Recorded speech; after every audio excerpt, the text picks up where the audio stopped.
class, and we have, what's your name? Brandon. Brandon. He just sits here today to join our class.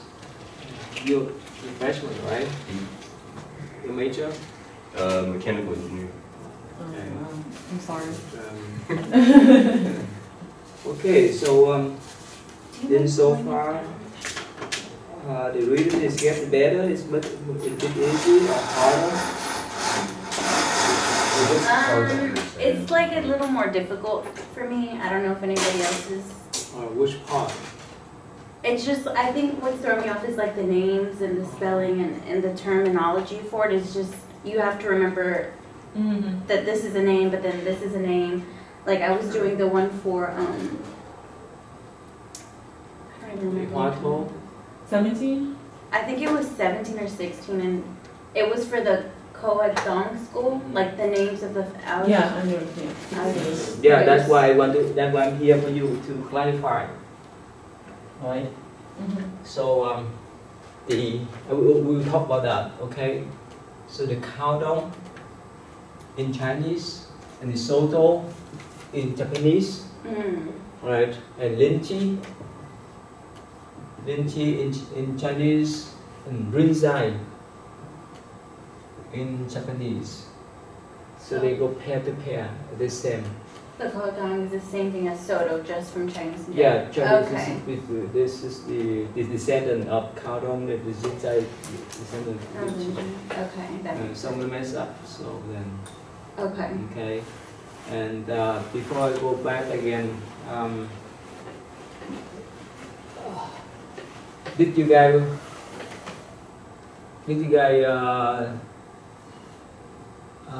read this word? Westman Harto, remember? We covered that yet? Harto? We have some word there, you need to understand. Yes, we did. I remember. It's just Chinese word. Right. You know Kong Ang, right? Right? In best contemplative question, right? Kong Ang, right? Like, what was your face before you were born and so forth, right? Okay, and this is a bit complicated. Harto, that is, I think this is, they belong to Da Vinci one. I will go over that. Okay. And I will show you short video clips how they practice Zen meditation in the past. It's a bit different from Vipassana. So let's say, okay, I point tools for training, right? So someone to focus on that contemplative questions. What's the purpose? No matter. What's the purpose of doing meditation according to these schools? What's the ultimate goal? Are you talking about the difference between the two? No, not the difference. The ultimate goal for what? For this school. What's the ultimate goal? Zen. To reach Zen. Right? To reach Zen and what? Remember what else? In Theravada tradition, we have 4, right? 4 jhanas, first, second, and up to 4, and even 8. So, and eventually, it will lead people to attain what we call nirvana. Yeah, no problem. Right. So that's the Theravada. That's Theravada traditions, right? Theravada is the ultimate goal is nirvana. And this school belongs to Mahayana.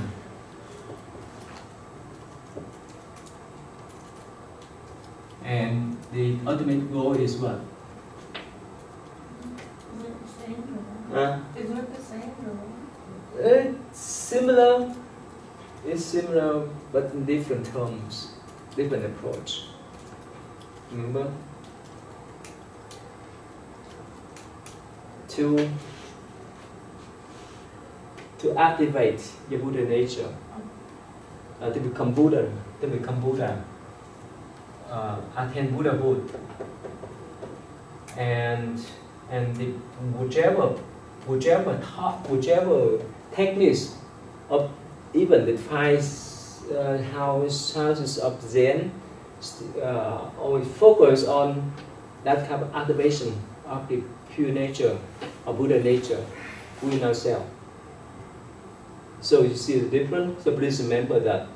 But that's why I think I wrote some comment on your question, right? That's the ultimate goal. That the nothingness is different. It's the emptiness is just recognize things are interdependent each other. But ultimate goal is to recognize our own pure nature, our Buddha nature. Remember, I talked many times about the Buddha nature, or pure nature, through our eyes, we call it see nature, through our ears, we call it hear nature, and so forth. Right?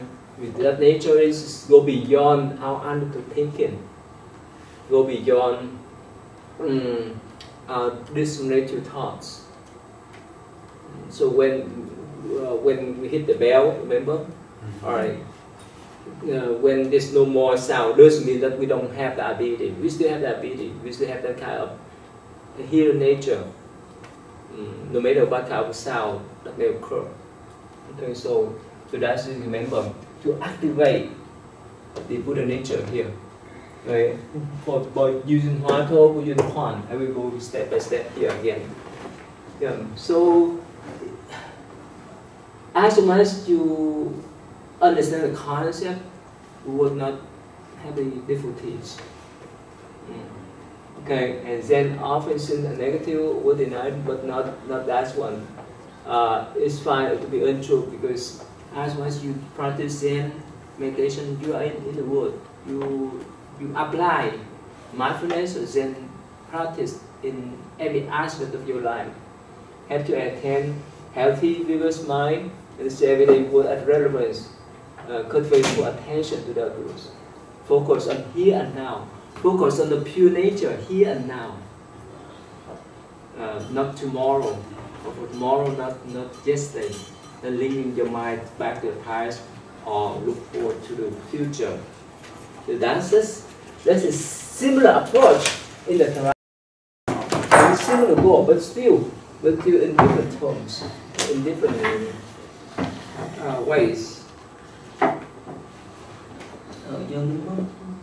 Number 11.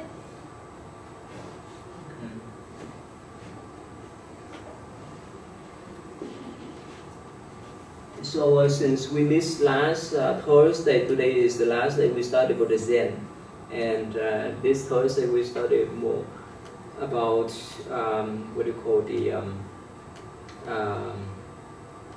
this similar the Samatha and Vipassana in the Chinese terms. But again, it's just repetition as much as you understand the core teaching of this.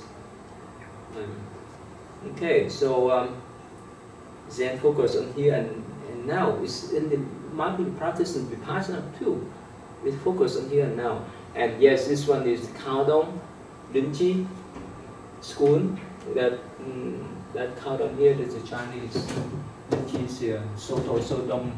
Please don't mess up with these two schools.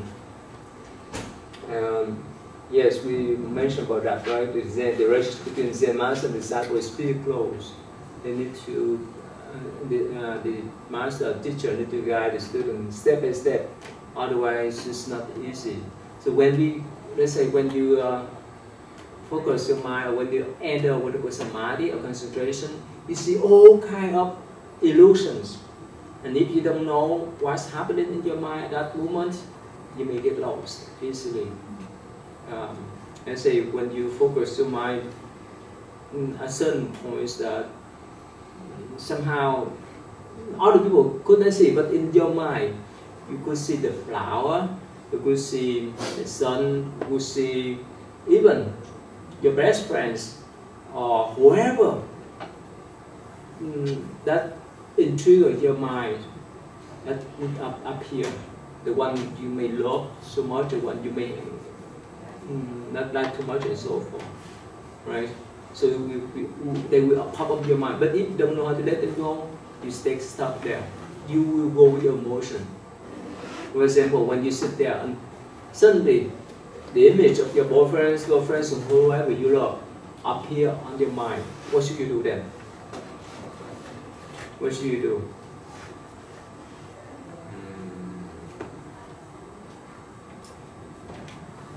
Let 'em go. Go. let it go. Yeah. Otherwise, you Let get them- stuck there. Let them down. You go with your emotion when you see that image, whether they love you one or the one that you don't like. Alright, so again, that's why you need the guidance of the master. And yes, for the monks, I went over last time. Yeah, they focus that times at the monastery to do meditation in any aspects of life. And yeah. So yeah, I went over that. And today I will show you a short clips, even in Japanese, but I think you can enjoy that. And yes, the master had authorities and physical discipline, involved the master discipline is relationship. So it will have the student. Did I show you this one last time, right? Yes. So we start with while you sit there, somehow your mind go around. I mean, jump here and there, you cannot find. It's like you have to find the trace of the arcs, and step by step until you recognize the arcs in your mind. That means you cool down your mind, and until you completely in control of your mind, and so forth. Okay, now this is the 5 houses of Chen, but up to now it still exists only 2 schools, the Linchi and Khao Thong. That's what we focus today, or we learn about that, right? This one is the founders of the Khao Thong school, right? And the Dogen. So don't be confused. So Khao Thong was created by Dongshan. Dongshan and his disciple. And Soto is Dogen, the Japanese one. So don't mess up. Alright, don't mess up between these 2. Okay.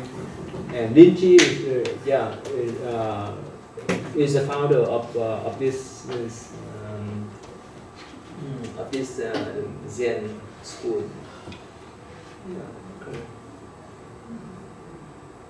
Okay, here, so we started with that, and Khao Shan, Dongshan and Khao Shan, that's his close disciple. Both of them developed the Khao Thong school, and Linchi is the one who developed his own school there. What's it? Number 10.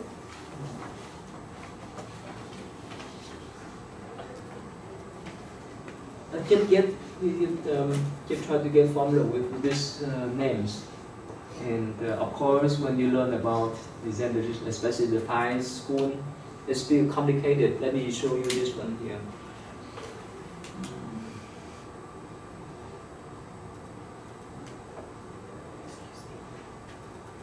Here, this is the whole, what do you call the whole scheme of the Zen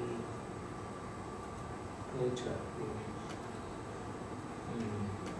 So this is come from Bodhidharma. Did I show you this one here? Okay, and it go down to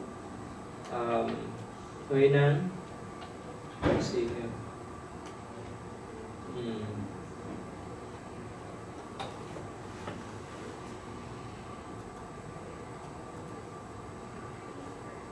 Okay, so you see the color. The color is represent the 5 schools.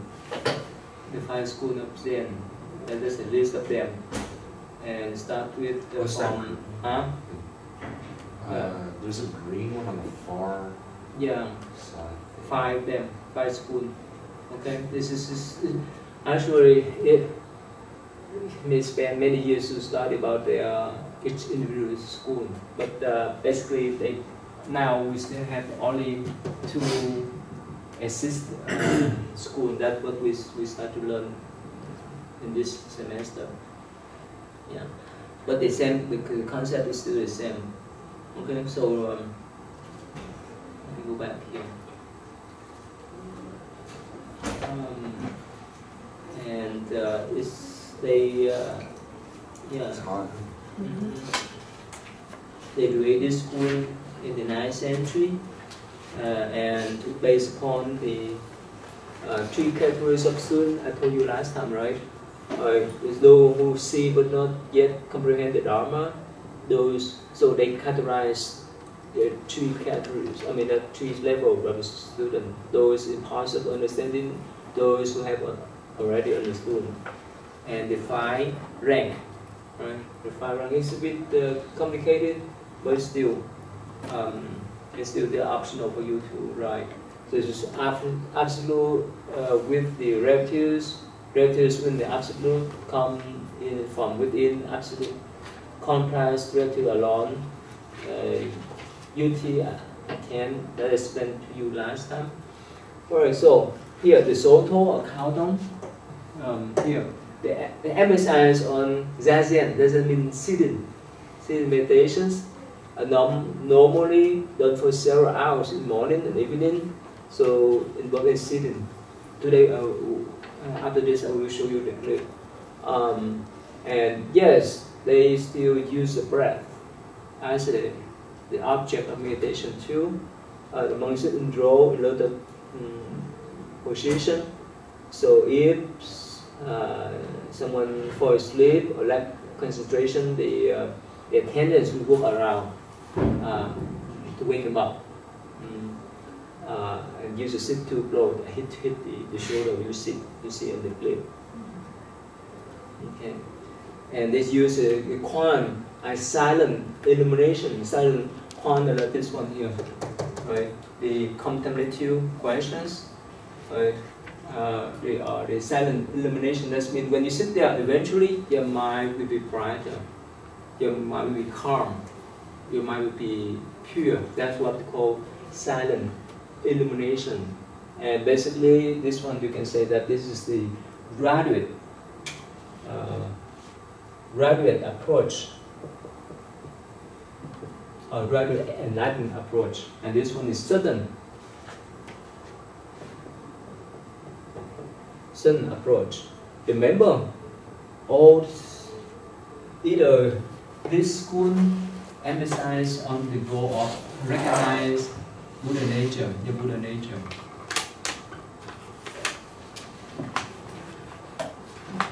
So this is the most important one. Okay, yeah. It is different from the Trirathlon that you have to attend step by step the state of jhana. And here Rinji, the one here is sudden. He is more progressive, and he developed that type of techniques. Okay, so in the 9th century, so he developed this type of school, and they still have they kept his image here in China, and he developed what they call the three mystery gate to attain jhana emphasis.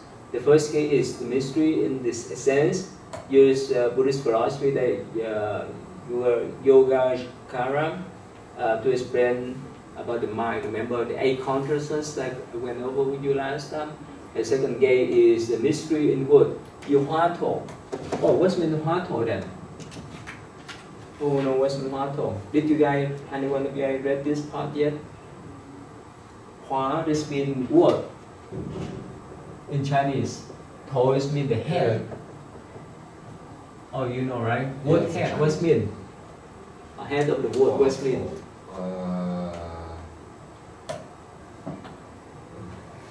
What's mean? The wood, head of the wood, that's what's mean. It's pretty hard. And this relates to Quan, right? Kind of, but still, it is more advanced. I'm trying to think about that's it. one of the Sounds like a techniques. riddle. Huh? Sounds like a riddle. It's a riddle, It's like but when it's a it little bit first- different. When it first like comes to you or something? Let's say, let me give you one example. Let's say, okay, you write down the word who, right? Let's say, if you don't know her, when she walked into the room, who is that? Sorry, alright, that's who. So for the one who use the Quan, they use the whole sentence, they use the whole rhythm. Like, what was my face when it was before I was born? That's the con. But the Hwato is different. Hwato is just who, like she just walked into and you didn't know, oh, who is that? But you start with the word who, the question who. Now, Oh, like. yes, Makes here, sense. the question who here. Now, when you pay attention on that question who, right, and the word, and you need to recognize that nature before. That's what appears in your mind. You understand that? It's hard to understand. It makes sense. You understand that? What's that? Well, what he said makes sense because, like, to me, it's just like the way I imagine it is like, when a baby is born, it's not supposed to be head first, right? It is. It's supposed to be head first. Yes. So, like, to me, it's just like an idea that's like birthed into your head. Mm-hmm. Because he said it's like. Kind of. So it's like kind of like it's just coming into your thoughts and stuff. Okay, here, I think I give you these examples. I think you can understand easily. Now, when you are in tune with your girlfriends, boyfriends, right? Mm-hmm. You know that Everything's kind of like feeling, right? synchronized, yeah. It's like, You're so synchronized, you're so in tune That shit's that It really is. before you try to express, oh, I love you and so forth. It's already understood.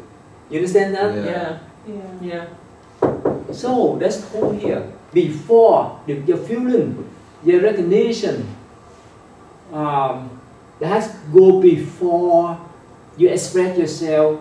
It go before you put your expression and feeling in words. Make sense? So like the background information? No background information. You can say intuition. Intuition. Your true feeling. Your gut feeling. Before you use the word, oh, before you express, oh, I love you. Is that right? But of course, you only two of you understand this. You don't need to say it out loud. But only two of you know this before this. But of course, you need to explain in words. Make sense now? So that's being in the word called Hwato is that you need to recognize your intuition before the words come. Before you express things, before you express your feeling, understanding in words. Make sense? That's deep. Yeah. It's a big idea. That's why it may activate. This is the way to activate your pure nature, not to play around with the words. Right? So when you say, "Oh, I love you," it's done. It's your expression, orally, is that right? Verbally. But before that, through your eyes, you can see that, you can feel that, right? And yes, when like I gave one example, when she just walked into the room, like if you guys don't know her, oh, before you put the word who, you recognize that lady. Make sense now? That recognition is what called your pure nature that go beyond the oral expression. It's go beyond the word expression, who and so forth. That's what we call Hwato, before the words, not after the words. After you say, I love you, after, oh, I know that lady, that's all. It's just done. It's done why? Because we used our analytical thinking already. You understand that? It's not too deep, right? So the point is to activate this nature before you express yourself in writing, in saying, in talking. It sounds very difficult to attain. Huh? That sounds very difficult to attain because I guess as human nature we're kind of, I guess, programmed to, I guess, just do and be and become instead of the first step, which is why are you doing this, why are you becoming this. So it's like kind of reversing the way we're wired. That's the point. Yeah. That reverse the way so that it can be free from attachment. You can be free from what do you call them? From labeling these people, that people. Make sense? So that's that's our pure nature then. That's why it is, of course, on the surface it's hard to recognize, but we can apply in every moment of our life, right? So when you come, remember I used to use the example of taking the test. If you pre-program your mind before you sit down, open the test paper, what happens then? You're nervous. If you pre-program your mind, or if you conditional your mind, oh, this test is easy, this test is hard, it scares me, it freaks me out, and so forth. What happens then? You block yourself. Is that right? Instead of letting go, okay, I can open, just see it, here now, that's all. That's more applicable in the deeper sense, right? So just be here and now. Just recognize what before the expression, orally and verbally. Is that right? So that's what they call heart or what here, hand, before the expression. Before you put things in writing, before you draw. Right? Okay. So that's what they call the mystery in words. And the next one, the third gate is what called mystery in the mystery. So more involved completely non-conceptual expressions are striking and sounding. We intend to remove all the defect, implicit and conceptual understanding. So he used this method to yell, to strike the students, so that suddenly they would recognize, like the apple, right? Apple dropped on Newton's head and so forth. So that's the thunderstorm so that you can recognize things on the spot. That's called the sudden enlightenment. But for Carlton, they use the silent illumination. That means they just sit until their mind will appear. So that's just the method. Okay, so here, have nothing. If you meet the Buddha, kill him. Remember I told you? This is not in the physical sense that whichever thing happen, whichever thing appear in your mind, just let them go, whether good or bad. That's what's the meaning. If you meet your forefathers, kill him. Attach nothing, bow to nothing. Live your own life simply as it is, here and now. That's the point. Right. So, on here, when it's time to get dressed, put your clothes. When you must walk, just walk. When you must sit, just sit. Just be your ordinary self in ordinary life. Now here, let's just say this the sense of awakening layman. So he said that, okay, when I'm hungry, I can eat. When I'm tired, I go to sleep. It's simple, right? Is this the thing we do today, every day? Is that right? Is that right?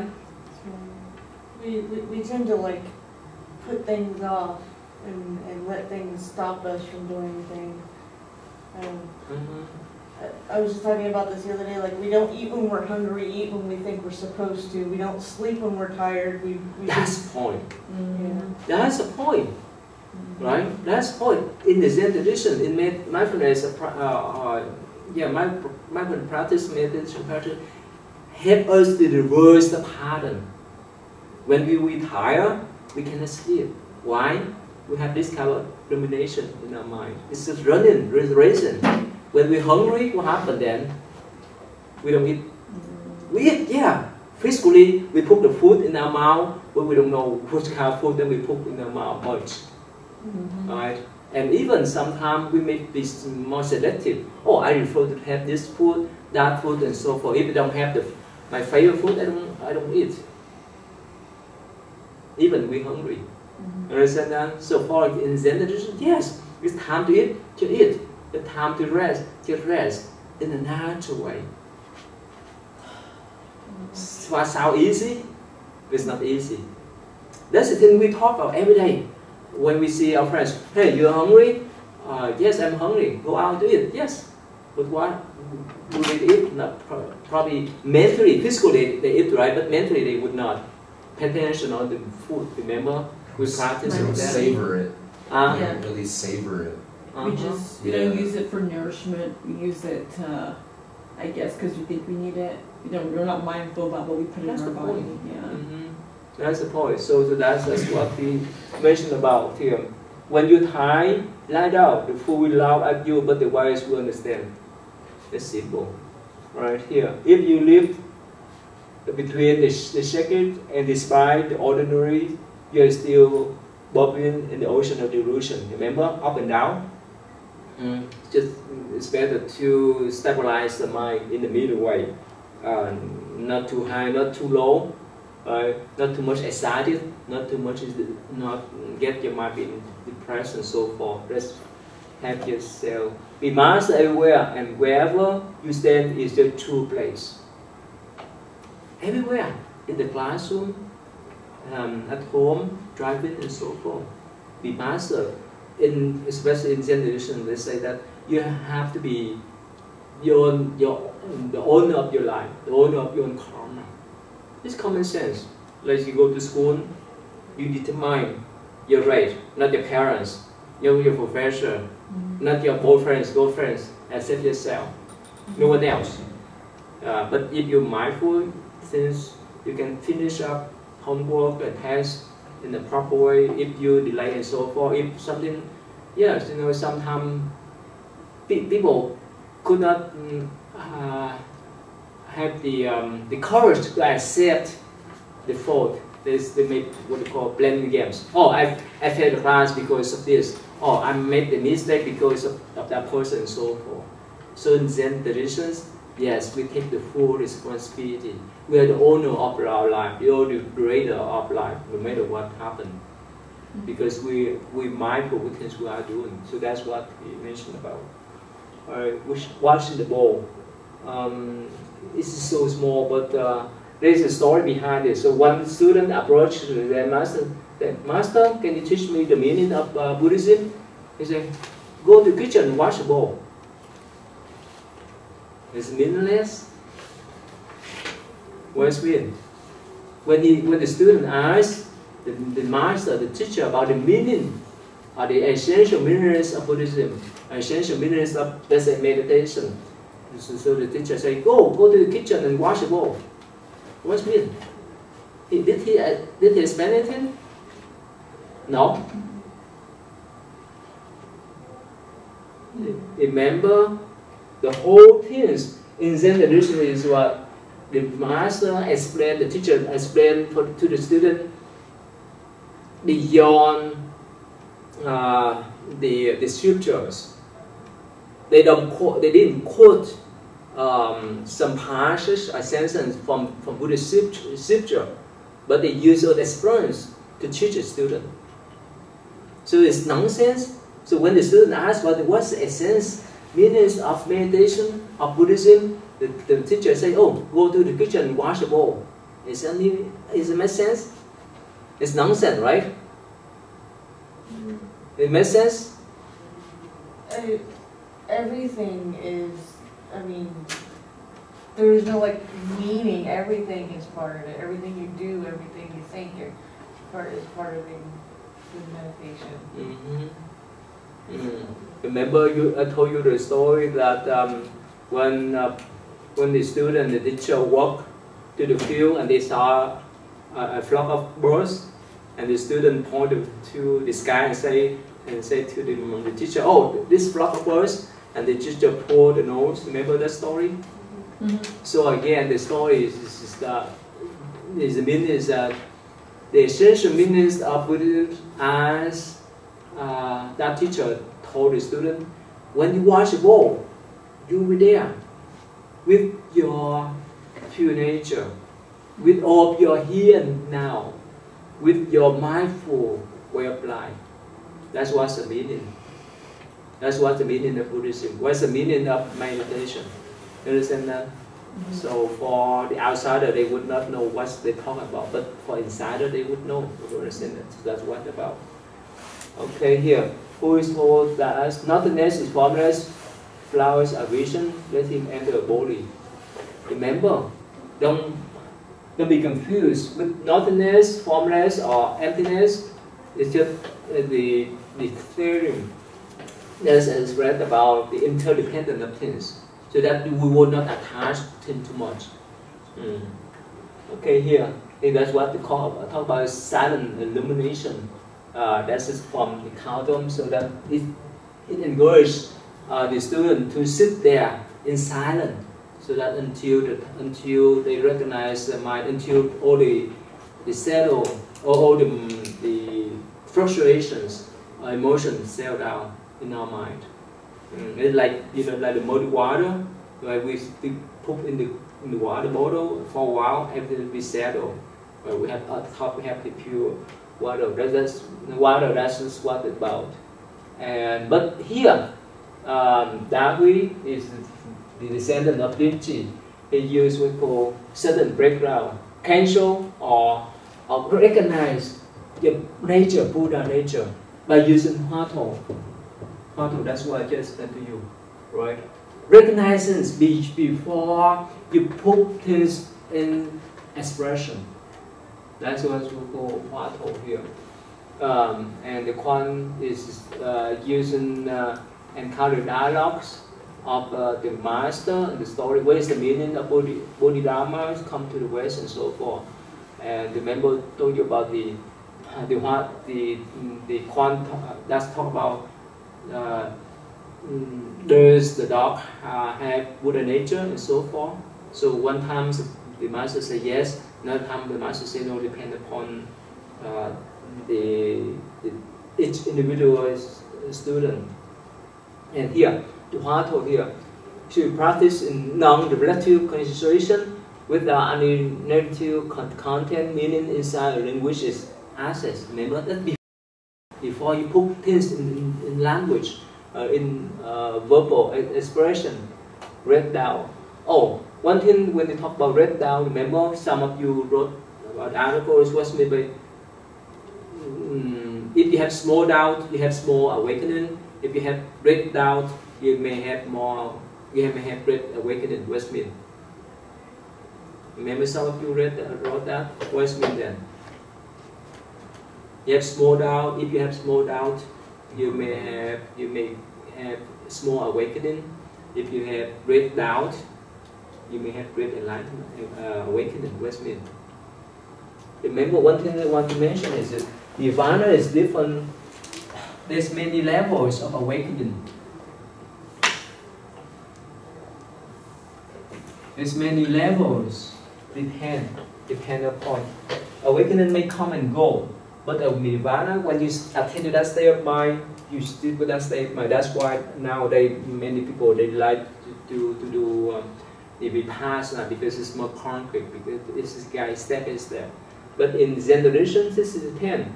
If you have the full awakening, that's great. But sometimes you just recognize here and there. So what's mean again? Go back. If you have small doubt, you have small awakening. You have great doubt. You may have great awakening. What's mean then? What's mean? The level of I guess it's like the bigger the worry or whatever that you have in your mind, you kind of have to not really focus on it more, but it just requires a lot more effort to really gain that illumination or something that comes with it. Yeah, so you're saying the bigger the worry, the greater the relief, because you're just so relieved after getting this huge stress off of you that in comparison it feels so much more drastic and so much better. Yeah, there's something it link in your mind longer, right? Right, you concern that too much until the point that you recognize, and you recognize this in a tremendous way, right? So depend. If you have little doubt, let's say if you study math, physics, and so forth, right? At first you may not understand what's content about, but when you go to the lab, you see that, you see in the lab, especially in chemistry lab, right? You can recognize us.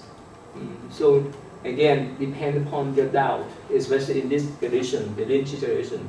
If you have the doubt, let's say doubt about what they call Hoa Toki, who, and so forth, and you can have that type in Zen tradition, have kind of like a great awakening, and later on, you know, some of you wrote that too, because it's so lofty,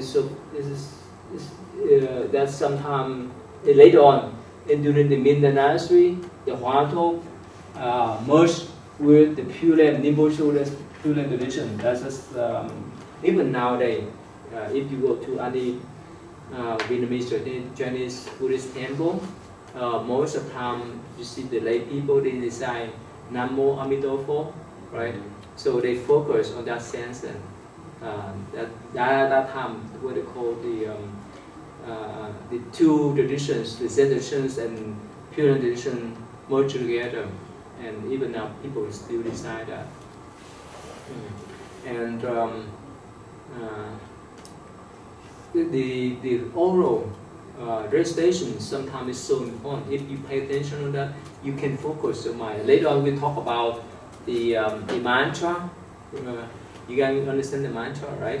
When you say certain type of mantra, if you are in tune with that, you get that kind of power. That's probably next week we talk about that. That's just one part of meditation too. Okay. All right. So now here, here's my explanation briefly for you. I think sometimes it's very hard for you to understand, but I think you enjoy this clip, and this is just kind of old, but still it's very interesting. This is a monastery that Dogen established in China, in Japan, when he went to China to study the Kaldong practice, and when he went back to Japan, he developed the Soto school, and he emphasized on what called zazen or silent meditations or silent illumination. You see, it's in Japanese, but I think you can enjoy that.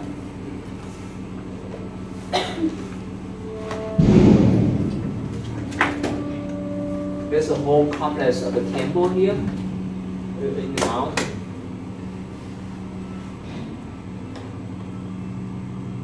It's 4:30 a.m.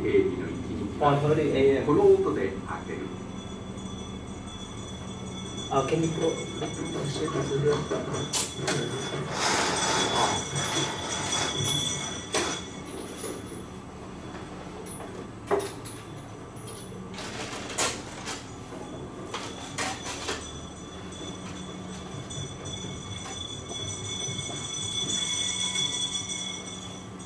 You may be surprised. So as a monk, you think that they need to work mindfully, right? But somehow why he run there? Really hard.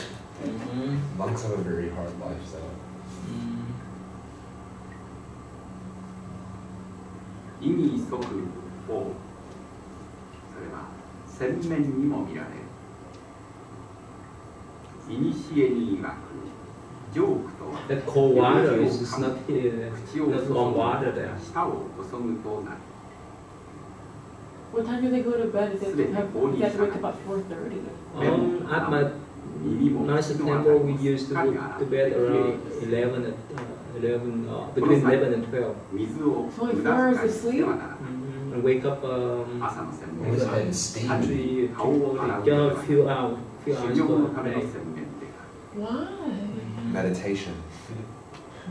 以来700年余り、この作法は用事がはぶらし Remember, when you are mindful, 尺が水道の when you 蛇 don't に変わっただけ you have much tense worry in your mind, 道元 you 禅師が don't 定めら sleep れた much. 通りに行われて You need to sleep so much too.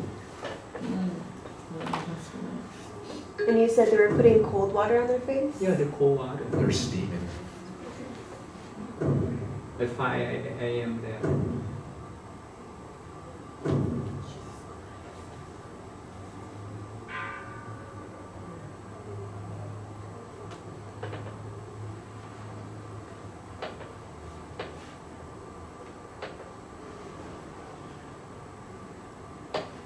In the past, they didn't have the heating system right here.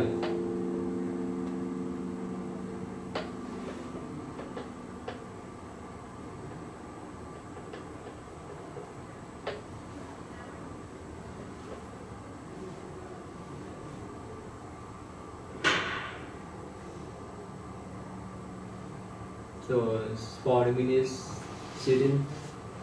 Can you read? Can you read Chinese? 这个不是中文。 Oh. It's Japanese, right? No, it is. Is it Chinese? They modify the Chinese I can read characters. some.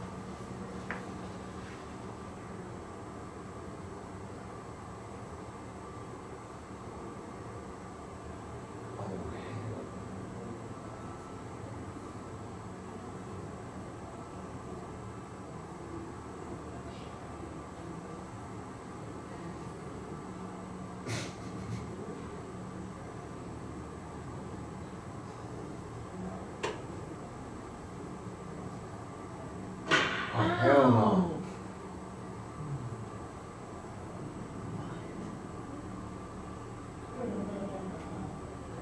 Actually, for you, you may think it's too harsh, but at that moment, when you sit there and you are in this state of drowsiness, it's be helpful. Yeah. The question is he meditating too while he's walking? Yeah, definitely. Otherwise, he could not see the one who rose up. He had to be mindful with the one who rose up, right? Oh, like paying attention to his... Pay attention to them. They take turns. They took turns.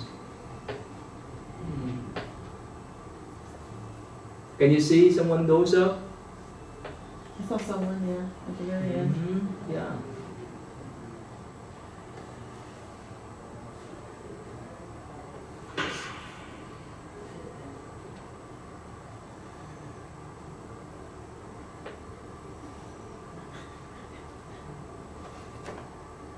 Close, can you get to?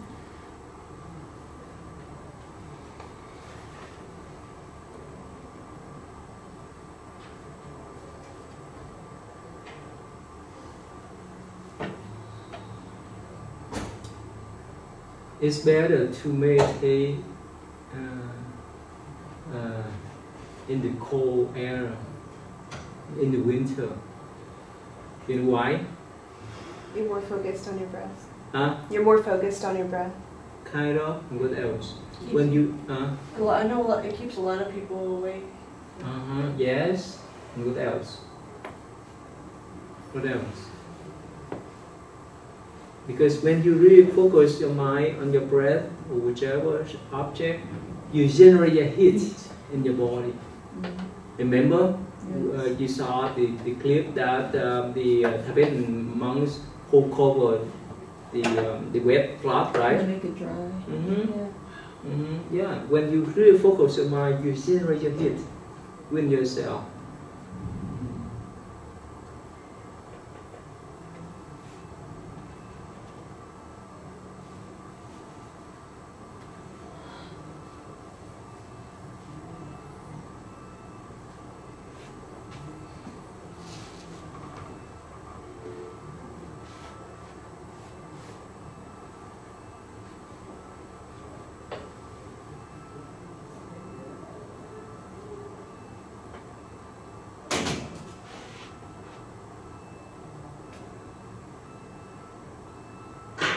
Oh!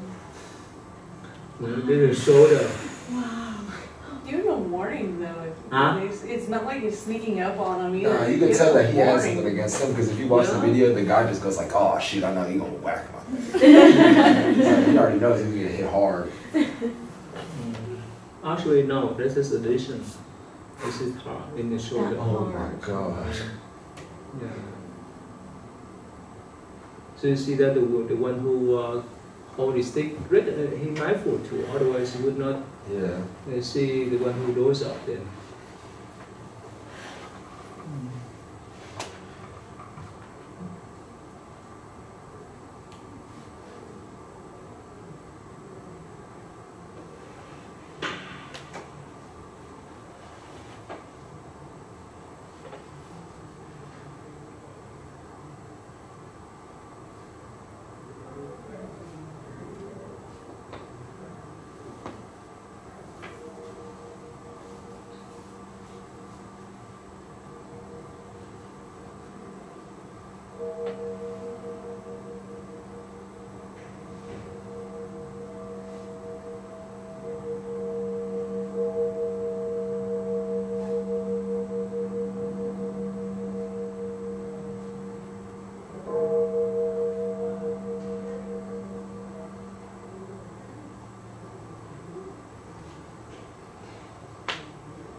So this is time for them to decide the Heart Sutra.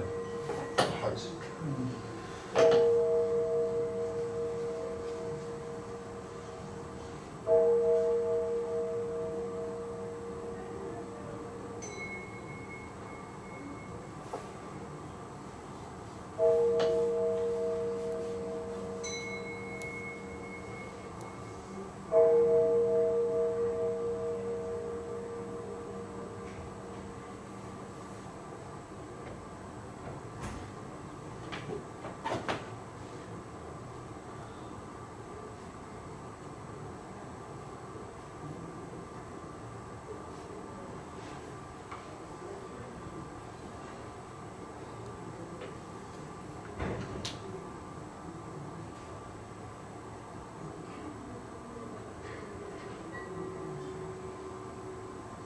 So when you went to my temple, you see the big bell, right? Mm-hmm. It's similar. It's the most of our Buddhist temple, Chinese Buddhist temple. We have that. You know this? You know the meaning of bowing in Buddhism? Isn't it basically like paying respect or something like that? Isn't it like paying respect? And what else? There's like a symbolic meaning behind it as well, right? Being humble. Yeah. Being humble. Basically, like you're showing your like servitude or like your respect. Or something like that. Yeah.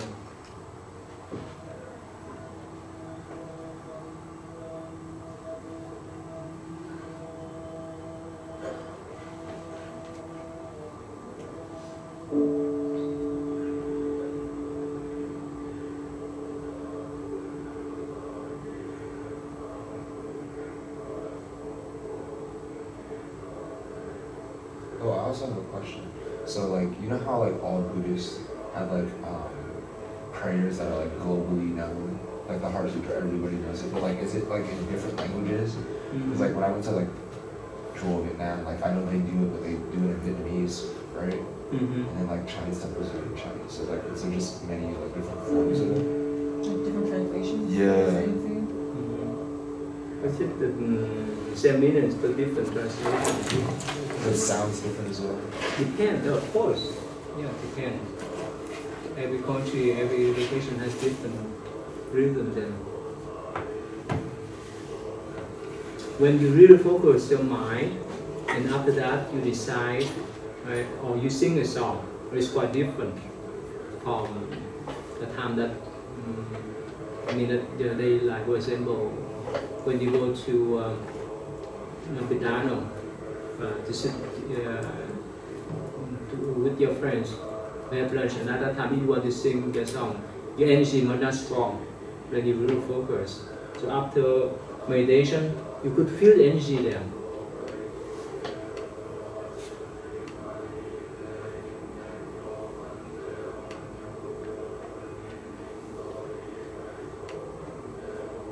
So Professor, how would you like go about becoming a monk? Like it takes times. 2 years to become a novice, like monk in training for 2 years, and so after that depend. Normally they may have another couple of years to become fully ordained monks, but the minimum age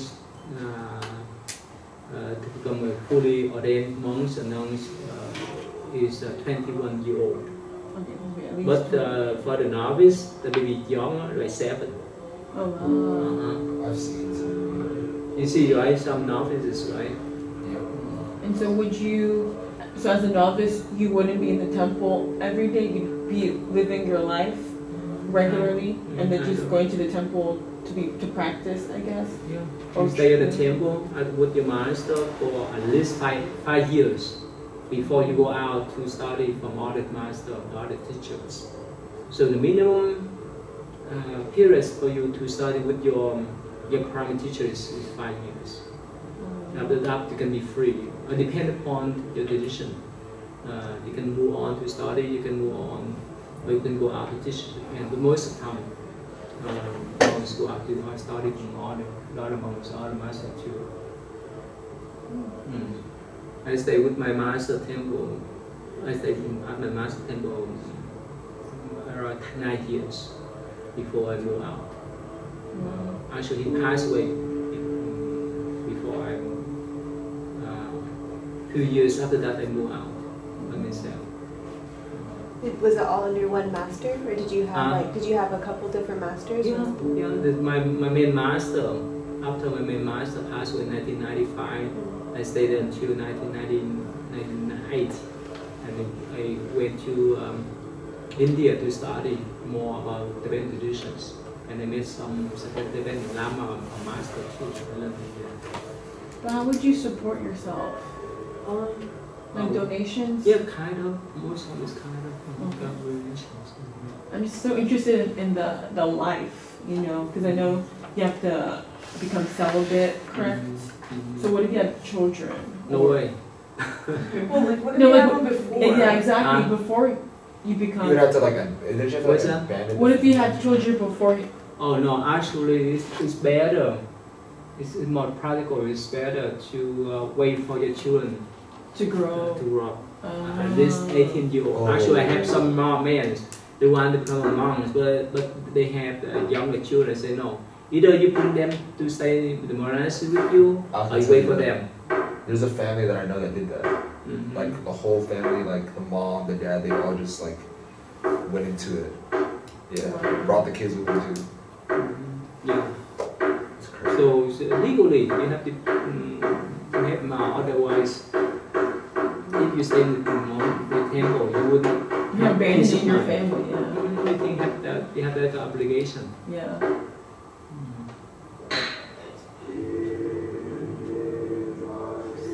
This breakfast.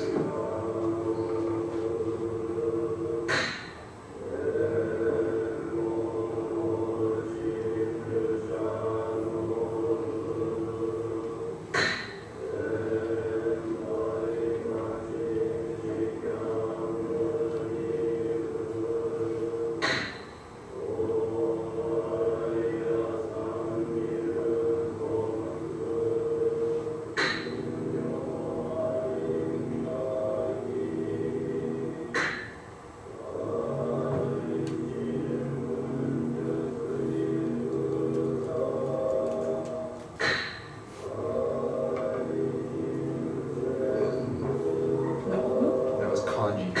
It's like rice soup basically. Not good. I mean, it's okay. Like when you're really sick, it's good, but like Is it sweet? no, No. it's literally Like rice and water.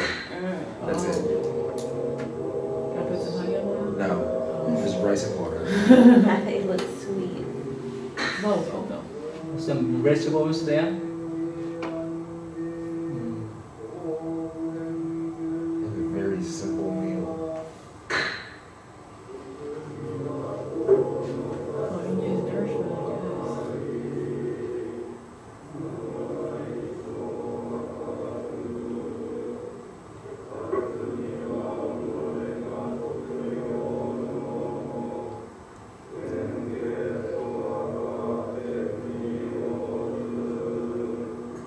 Probably soy sauce. Or salt.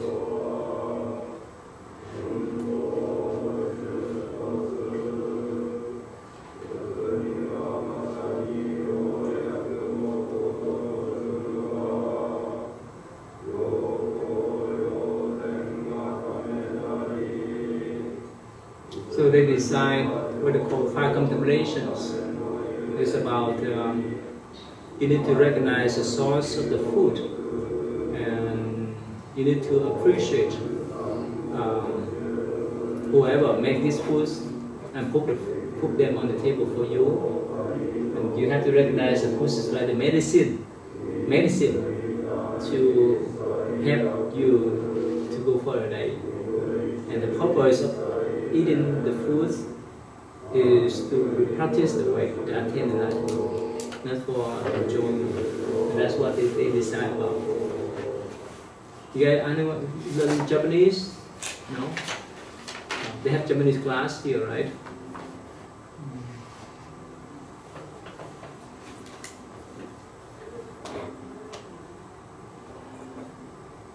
In the Theravada tradition, you will see that they carry big bowl. Did I show you guys, right? Remember? They carry a big bowl, the aluminum one, right? But now here in Japanese tradition or Chinese, it's just small one. Why is different? Recognize that? There is ceramic. There's ceramic bowl, and the other one is the metal bowl. Do you have to eat in synchronization because they put down their bowl at the same time and then they pick up the other one at the same time? Yeah, especially in this kind of practice, this kind of retreat. Yeah, you have to do things together. Isn't it like something about like overindulgence or something? And did I tell you guys about the shape, the bowl? You look at this? Yeah. What does it mean? Why? The red bowl, right? The mouth is open, right? This one's like concave in. And this one concave in. What's the meaning? Be content. Make sense? Right. So like you just enough. Yes, just enough. It is a symbolic way to remind you that you have to be content, not to be greedy when you eat it.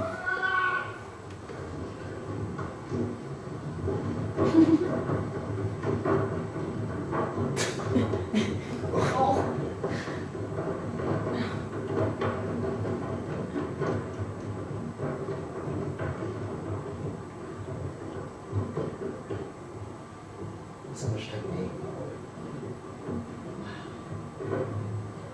This is amazing. It must be strong as hell. Honestly. And they do that every day. Yeah, I think so. When the retreat. Yeah.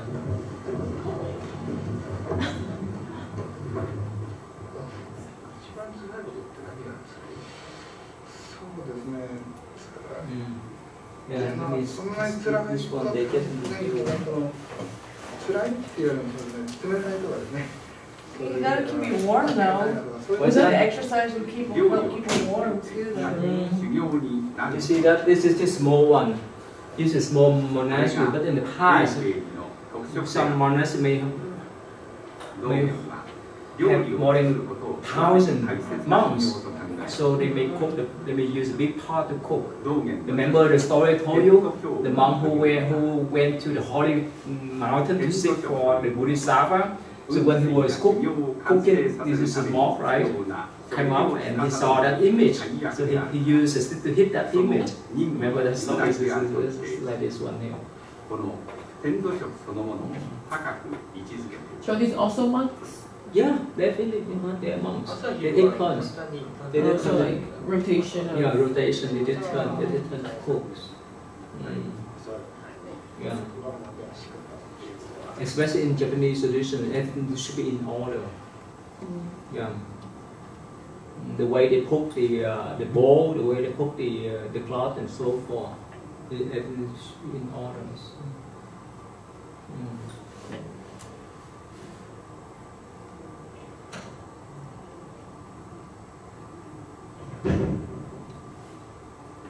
Lunch? Yeah, that's for lunch.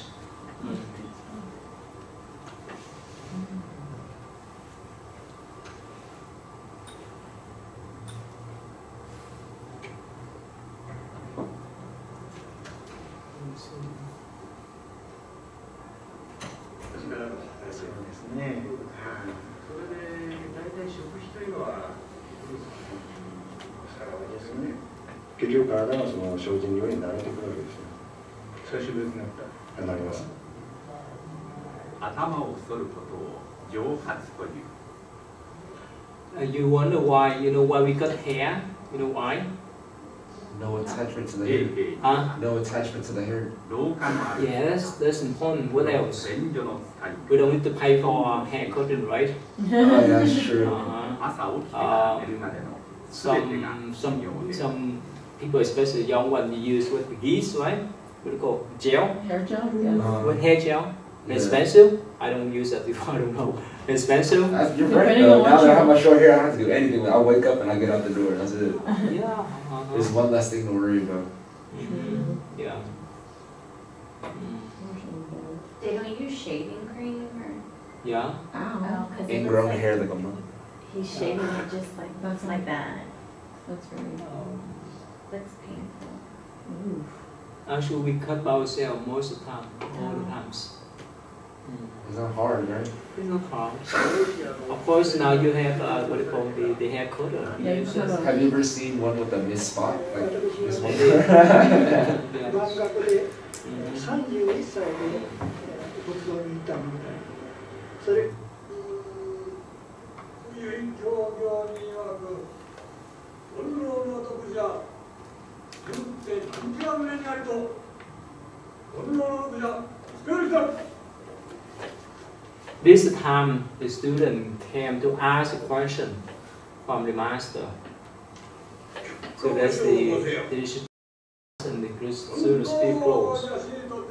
So after a retreat, a couple of days or a week, the student is supposed to present not his knowledge but his experience when he was doing meditation. That's what he did. And in the Vipassana tradition too, they have that kind of practice. So after a few days or a week of meditation, the student is supposed to come and seek for the advice from the teachers about the meditative experience. So that's what it's about. And then there's this evening meditations. Then.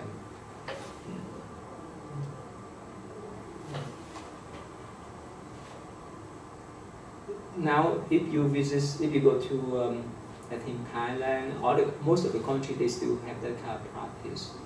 It's intense. It's kind of one of the intense practice. It's not every day. Not every day, not the whole year. But some monasteries, they run this type of meditation retreats probably a few times per year. Probably one week, 1 month, depending on the conditions of that monastery. How can they tell when they're dozing off? You can. You can? Yeah. When they're holding their head, there's one big thing. Like, it's Little like bit. If you are mindful, you can recognize that. That's why even he hold his stick in front of his eyes and he can recognize. It's like a movement of the monk who does off. That's why even when he's walking, he's still mindful, right? So, but they take turn. They take turn to meditate. So you see, some of the monastery, they face the wall on all the monastery, in all the tradition, they face each other. So they depend. And when in China, I saw that we face each other, and the head monks sit in the middle, and the other monks sit like you guys sit around this. So the head monks sit here. All the monastery, more people, that the monk face the wall. So depend upon the leaders, the head monks of that monastery. So this is why it varies. There's no strict rule. The point is no strict rules. So they basically do this until they find their Buddha nature, their awakening. Kind of. They call it silent illumination. It's better to cool down the mind. It's like you do meditation every day, but they do longer. They have this kind of more intense practice there. So. Okay, so I just like to show you this little clip so you can see. You can see that they people practice for 1,000 years. And not for 1 year, not for centuries, but for 1,000 years. This kind of practice that keep that's been the result. And when we go to the Zen, the modern Zen traditions, we have some video clips about the American people who follow the Zen traditions, and they follow this system of format, but in an American way. And it's more intense. It's not more intense than this. Right. They don't hit. They don't use the system to hit. Yeah. Okay. All right. So so that's all for our Zen traditions. And this Thursday, this Thursday we will study about again similar the samatha and vipassana in the Chinese ways. Okay. Okay. So yes. I have a question for the class. Actually, I just have a petition. And I was wondering if anyone wanted to sign it. What is it for? It's for the gymnastics team, pretty much to be recognized, like the football team and the baseball team, and all the other teams that are right.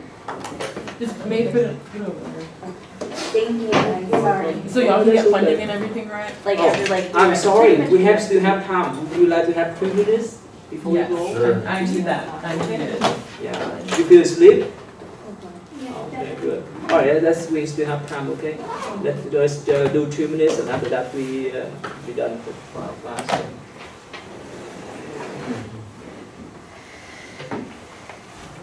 So it's like separate monasteries for nuns and monks? Yeah, definitely. But sometimes, you know, my monastery, we have a large compound. Sorry. Mhm. Oh, okay. Different buildings. Separate? With separate buildings. Okay. And even at my temple, we sometimes stay, but we stay in different courts, different choirs. Yeah.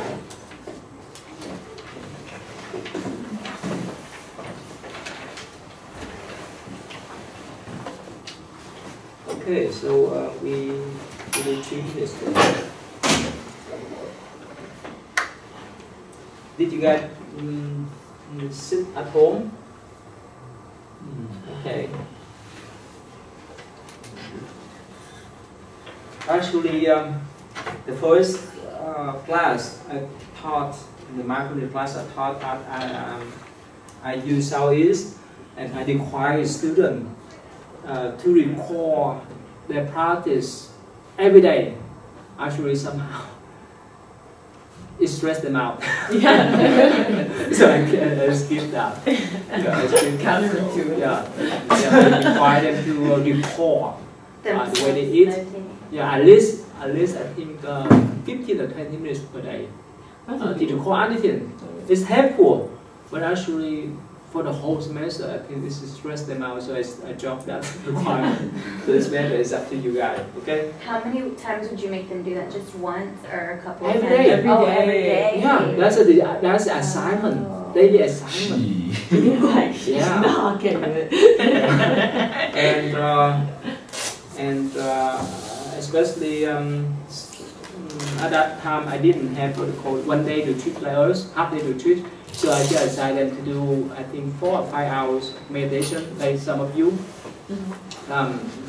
It's a bit hard for them to handle too, by themselves. Okay? So let's do 3 minutes then.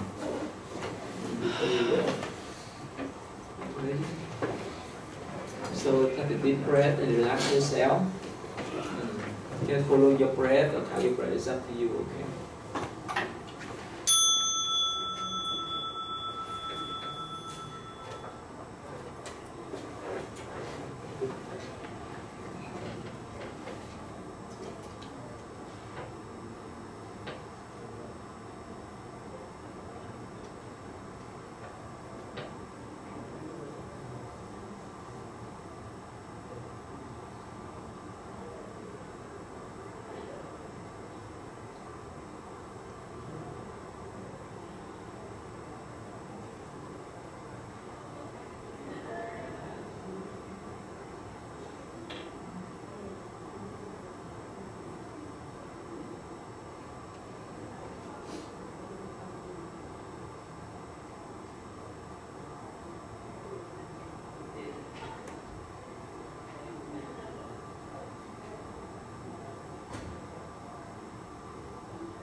Okay.